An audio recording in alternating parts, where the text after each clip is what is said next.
शहरात यशोदानगर ते चपराशीपुरा जाणाऱ्या रोडवर सकाळी 8 वाजताच्या दरम्यान फॉरेस्ट कॉलनीजवळ स्मशानभूमी आहे. या मार्गावर मोठ्या प्रमाणात रेती गिट्टीचे ट्रक उभे असतात.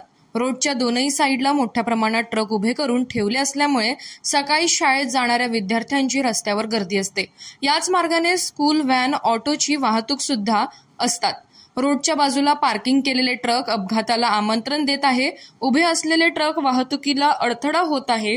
अशात फुटपाथवरून कोणाला चालता येत नाही अशी एखादी घटना घडली तर याला जबाबदार कोण, असा प्रश्न उपस्थित होत आहे. यावर शहर वाहतूक विभाग याकडे दुर्लक्ष करत असून शुक्रवारी सकाळी 8:30 वाजता उभ्या ट्रकला 4 चाकी बुलेरो मारुती कंपनीच्या वाहनाने जोरदार टक्कर दिली. सुदैवाने चालकाला कोणतीही दुखापत झाली नाही, मात्र गाडीचा चुराडा झाला आहे.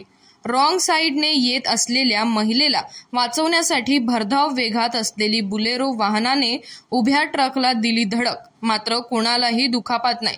मात्र या रोडवर उभे असलेल्या ट्रकावर वाहतूक विभाग कारवाई करणार आहे का, हे आता पाहणं महत्त्वाचं ठरतंय.